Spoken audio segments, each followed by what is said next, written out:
Hello বন্ধুরা, শুভ দুপুর সবাইকে। Good afternoon. সবাই কেমন আছো? আশা করি সবাই ভালো আছে। তো আজকে আমার লাঞ্চ থালিটা তোমাদের সাথে শেয়ার করছি।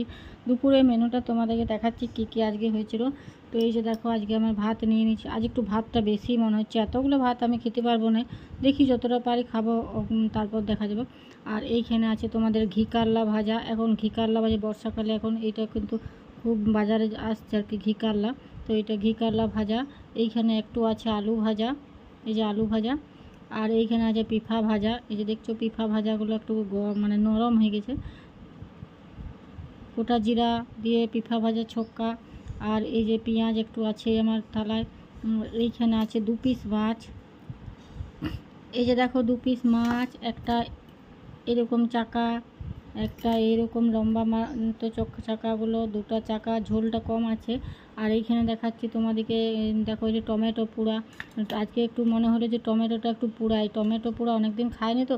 আর এইবার সেইবার পূর্ণিমা অমাবস্যা, এই দিন পোড়াতে নেই, ওই দিন পোড়াতে নেই, বহু কিছু তো সেই বাদ দিতে থাকে।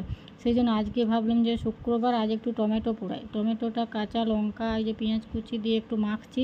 একটু ঝাল ঝাল চাটনি না হলে ভালো লাগে না। এই যে দেখো লঙ্কাটা দিয়ে এইভাবে মাখছি। এটা একটা চাটনি হয়ে গেল। দেখো কড়াইয়ে করতেও হলো না, অথচ একটা টমেটো পোড়াটা দিয়ে চাটনি। আর এটা দিয়ে খাবো। আর এইখানে আছে ঢ্যাঁড়সের তরকারি, এই যে ঢ্যাঁড়স, এই যে ঢ্যাঁড়সের তরকারি। তো আজকের মেনুটা কেমন হয়েছে অবশ্যই কিন্তু কমেন্টে জানাবে।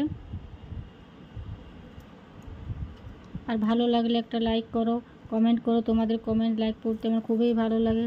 তো আমি ভাবছি প্রথমে ঘি কারলাটা দিয়ে একটু খাই, প্রথমে কেমন লাগছে দেখি। এই যে ঘি কারলাটা দিয়ে খাবো, তারপর মাছ টাছ দিয়ে খাবো।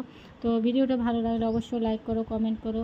আর তোমরা কোথা থেকে আমার ভিডিও দেখো অবশ্যই কমেন্টে জানাবে। আর ভালো লাগলে একটা লাইক করে দিও।